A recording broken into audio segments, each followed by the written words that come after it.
Hi, ladies and gentlemen, this is Mr. Green, and this is another in my lessons on Algebra 1. We're in Unit 3, and we're looking at Lesson 6, which is dealing with division. Well, yeah, kinda. We're going to talk about reciprocals. What is a reciprocal? A reciprocal of, you know what? I think you probably heard this when we were talking about fractions. Not necessarily you and I, but when you talked about fractions in your earlier grades, you were taught that when you divide by a fraction, like this one right here, you're dividing by 3/5, you have to invert it or find the reciprocal of it. That meant to turn it over. It meant do a flip.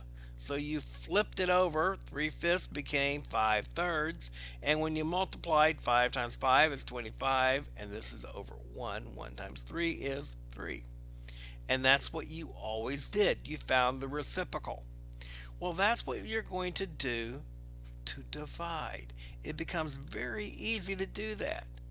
Why would we want to think about doing this? Because the sign rules, you only had to learn them for multiplication. So if you find the reciprocal and multiply, guess what? You only had to learn those signs for multiplying. You don't have to learn them for anything else.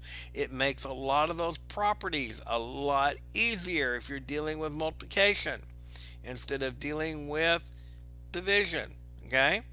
So it becomes much easier for you to deal with them. Okay? You want to learn this as the way to do it. So let's solve a problem real quickly here. If I have 5x, typically you'd say, well, I want to divide by 5. But if I multiply by 1 over 5, which is the reciprocal, I can multiply both sides by 1 over 5.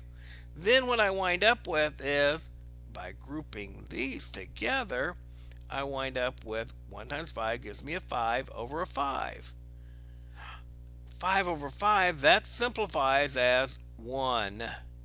And 35 over 5 simplifies as 7. It works out to be the same thing. That's why I like to think of this as finding the reciprocal rather than doing division. Because what you're doing is making it easy to use some of the properties that we have. Here, this one says remember the sign rules. So this one is I'm going to multiply times 1/7 because that's the reciprocal, 1 over 7. So 1/7 times 7 is going to give me 7 over 7, which is 1. That's going to be easy on that side.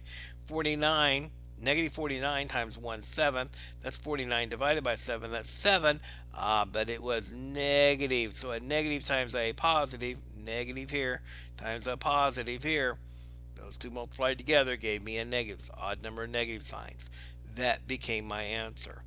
Easy to do, much quicker to do, to remember those sign rules that way. Okay? I'm sure if you're going to have any questions, you're going to bring them to Class Connect or you're going to bring them up during tutoring sessions. I look forward to hearing from you and talking to you next time.